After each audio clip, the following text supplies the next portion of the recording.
What up everyone, Clayton here, and today we're back with another Skyrim build. Today's build is called the Exterminator. This build was suggested by Alan Sutton. I had to change the name of the build that he suggested. He suggested it being called the Avenger, but I did a Avenger build a couple weeks back, and I didn't want to confuse people by having two builds with the same name. So yeah, that's why I changed it. Hopefully you're okay with it, and sorry that I had to change the name of your build.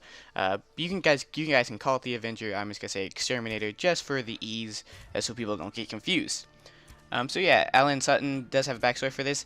He said that he uploaded, or it said the comment on his friend's account. That's why it says Katie Hole instead of Alan Sutton. Just brief fix there.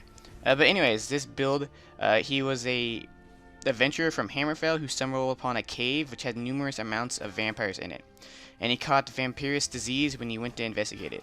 He managed to kill one of the vampires and then headed back home to his mother's house. When she and the rest of the small village noticed he was a vampire, he was ran out of town, and in an instant all the people he loved tried to kill him. He went back to the cave to get his revenge and then headed to Skyrim to make all vampires extinct for what they did to him. After he succeeds, or if he succeeds, he will kill himself to stop the vampirism for good. Also, he does not use vampiric drain, so it will not spread to any other way.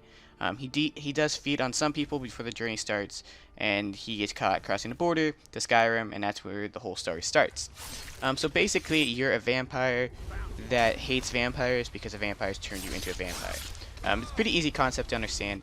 For this build, I did pick a dark elf as the race, just because when you become a vampire, you have fire weakness. So this way, you can play the game as a vampire and not be worrying about as much fire, since the Dunmer are resistant to fire. So yeah, let's go ahead and get into some of the skills that you'll be using for this build. So your main skill will probably be Restoration. You'll be using Restoration skills that are part of the Dragonborn DLC to do damage to the vampires and all undead. This would be like Stendarr's Aura, Vampire Bane, and spells like this. I also use heavy armor in this build, just because it's my preference. You can kind of pick any armor piece you really want, but I prefer heavy armor, and in the heavy armor's tree I get conditioning, which heavy armor weighs nothing and doesn't slow you down when worn. It's pretty important. And then for your two other damage abilities, I have one-handed and archery. One-handed, you're using a sword, so you can get bladesman to do more damage with swords. In archery, you kind of just want to get all of the perks in this tree, since all the archery perks are pretty good. So let's go ahead and talk about some of the gameplay. The gameplay that you'll be using a kind of a mix between a sword and a spell and archery.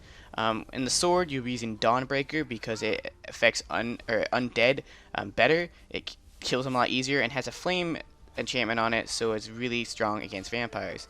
And then in your offhand, you can have a restoration spell that you can use. Rather this be Stendarr's Aura, which makes a giant aura around you that does damage to undead. It could be a ward to deflect spells that vampires are throwing at you, a healing spell to heal yourself if you're getting attacked, or maybe Vampire's Bane, which is a projectile that you shoot out and do damage to the undead. It's really cool that way. You can kind of use restoration spells as your destruction damage and use the sword as a backup skill when the vampires get too close to you. For archery, you'll have Oriel's bow, which you get from the Dragonborn DLC quest, and you can get sun hollowed arrows, which do explosion damage around to all people. So if you miss the arrow, it'll still do a cone or a circle of damage around the arrow, and you can kill people that way. It's really good because it really affects the undead, and you want to be hunting down all the vampires you can. If you want to roleplay this build, I would go ahead and go to every location that has vampires in it and make sure you exterminate them. And like the build said earlier, you do not want to use the vampiric drain. You do not want to use the abilities that are given to you as a vampire, just because that kind of makes it so you don't really hate vampires. You want to be using the powers against them. You just kind of want to kill them all to show them that they can't mess with people and turn them into vampires like this, just to get his revenge. And you're going to go ahead and exterminate all vampires because of this. So since we talked about some of the playstyle and the armaments, which you'll be using Oriel's bow and Dawnbreaker, we can talk about the armor set. I use the Blades armor with a hood just because I think it's pretty cool looking, and it kind of gives them that like roving like mystery drifter type character, which I really like, since you kind of have to keep moving around since you're a vampire. You can pick light armor if you want. I use this heavy armor, like I said, because I prefer heavy armor. Even if it's not as good as light armor, I still prefer it. So any really armor set would be good. I prefer a hood though. Keep the hood on it because it kind of keeps you mysterious and people don't really know who you are. For the split on magicka, stamina, and health, you want to put most of your points into magicka. I'd probably say it like a 70-30 split between magicka and health, or maybe a 60-40 split. I don't put any points or hardly any points into stamina, maybe 3 or 4, just to be able to zoom in on your bow longer, and you can hold your breath longer. The only shout I really use on this build is become ethereal. I think it's kind of cool to do that when you're taking a lot of damage from the vampires. You can become ethereal and back up, and then once you are ready, you can cast all your spells again, all your restoration spells when you get the magicka back up, and you can heal yourself and put more aura and vampire bane and kill all the enemies you can. And then for the standing stone, I prefer to use the lady stone, which regenerates stamina and health 25% faster. Since you are a vampire, you'll have lower stats, so you want to make sure you can have as much regen as you can, especially if you're outside.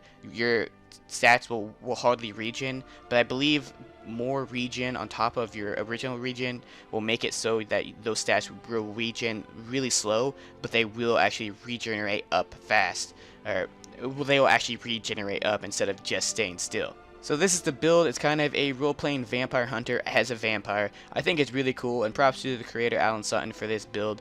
But yeah, if you guys haven't checked out these 2 builds here, make sure to check those out. And yeah, thank you guys for watching, and this is Clayton, signing out.